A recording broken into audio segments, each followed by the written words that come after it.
வணக்கம் நேயர்களே.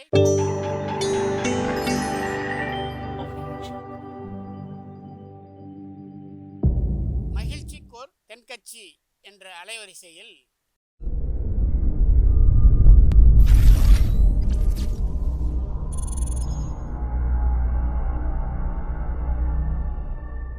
சிரிப்போம், சிந்திப்போம், செயல்படுவோம் என்ற தொடர் நிகழ்ச்சி தினமும் காலை 8 மணிக்கு யூடியூப் அலைவரிசையில் ஒளிபரப்பாகும் என்பதை மகிழ்ச்சியோடு தெரிவித்துக் கொள்கிறோம். ஒரு வாட்ட சாட்டமான ஆள் தலையில் ஒரு மூட்டையோடு நடந்து வந்துக்கிட்டு இருந்தான். அந்த வழியாக ஒரு மாட்டு வண்டி வந்தது. மாட்டு வண்டிக்காரன் இந்த ஆளை பார்த்தான். ஏன் கஷ்டப்படுற, வண்டி சும்மா தானே போகுது, ஏறி உட்காந்துக்கோ அப்படின்னா. இவன் ஏறி உட்காந்தான். வண்டி போய்கிட்டுருக்கு. கொஞ்சம் தூரம் போனதும் வண்டி ஓட்டுறவன் திரும்பி பார்க்குறான். இவன் அந்த மூட்டையை தலையில் வச்சுக்கிட்டே உட்காந்துருக்கிறான். எதுக்கு இன்னமும் அந்த மூட்டையை தலையிலே வச்சுக்கிட்டு இருக்கிற அப்படின்னு கேட்டிருக்கான். என்னத்துக்கு வண்டிக்கு பாரம், அது என்ன மட்டும் சுமந்தா போதும், மூட்டையை நான் சுமந்துக்கிறேன் அப்படின்னானான். இதுக்கு என்ன அர்த்தம்? அந்த ஆளுக்கு உடம்பு தான் வளர்ந்துருக்கே தவிர மூளை வளரலைன்னு அர்த்தம். இது ஒரு பக்கம் இருக்கட்டும். ஒரு மனுஷனுக்கு மூளை வளர்ச்சிங்கிறது எப்போ ஆரம்பிக்கும், எப்போ முடியும் அப்படிங்கிறத நாம் தெரிஞ்சுக்கணும். அதாவது ஒரு குழந்தைக்கு அது பிறந்த பிறகு தான் பெரும்பாலும் அதோட மூளை வளர்ச்சியே ஆரம்பமாகுதான். அதனால் பிறந்த குழந்தைகளுக்கு மூளை வளர்ச்சி தேவை. அதுக்கு தேவையான உணவு தான் அதிகமாக தேவைப்படும். முதல்ல ஒரு 5-6 மாதங்கள் தான் முக்கியமான மூளை வளர்ச்சி பருவம். அதனால் அந்த சமயத்தில் நாம் கொடுக்குற ஆகாரத்தை பொறுத்து தான் குழந்தையோட மூளை வளர்ச்சி அடையணும். வாழ்நாள் பூராவும் அந்த மூளை தான் உபயோகப்பட போகுது. சரி, அப்படின்னா அந்த குழந்தைக்கு மூளை வளர்ச்சிக்கு பயன்படக்கூடிய ஆகாரம் எது அப்படின்னா அது தாய்ப்பால் தான். மூளை வளர்ச்சிக்கு பயன்படக்கூடிய உணவுக்கூறு வேறு எந்த ஒரு புற உணவை காட்டிலும் தாய்ப்பாலில் மட்டும்தான் அதிகமாக இருக்குதான்.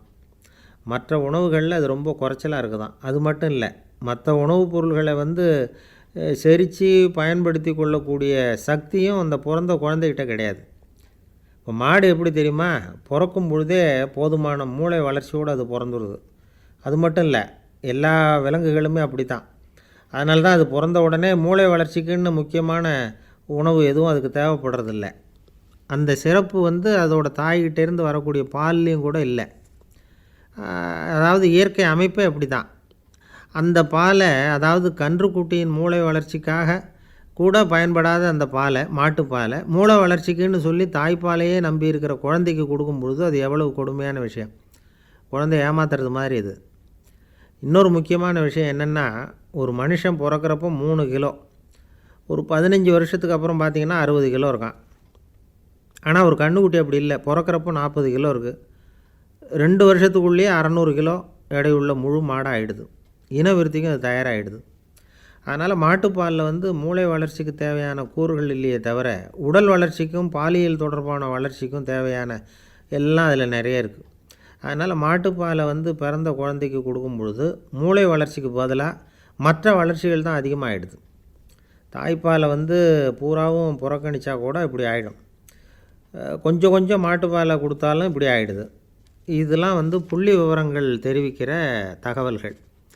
அதனால் இன்றைக்கி மனிதர்களில் பல பேர் அறிவை பயன்படுத்துறதில்ல அப்படிங்கிற கவலை எல்லாருக்கும். உணர்வை தான் அதிகமாக பயன்படுத்திகிட்டு இருக்கிறாங்க.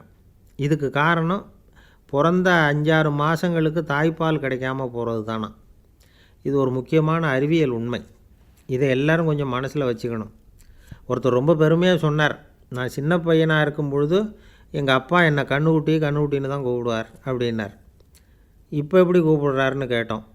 எரும மாடுங்கிறார் அப்படின்னா அந்த பையன். ஐயா தென்கட்சி கோ சுவாமிநாதன் அவர்களின் மகிழ்ச்சிக்கோர் தென்கட்சி தொடர் நிகழ்ச்சியினை கேட்டு பயன்பெறுங்கள். நிகழ்ச்சியினை பிடித்திருந்தால் உங்களுக்கு கமெண்ட் பாக்ஸில் உங்கள் கமெண்ட்டுகளை பதிவு செய்யுங்கள், ஷேர் செய்யுங்கள், லைக் செய்யுங்கள், கண்டிப்பாக சப்ஸ்கிரைப் செய்யுங்கள். நன்றி, வணக்கம்.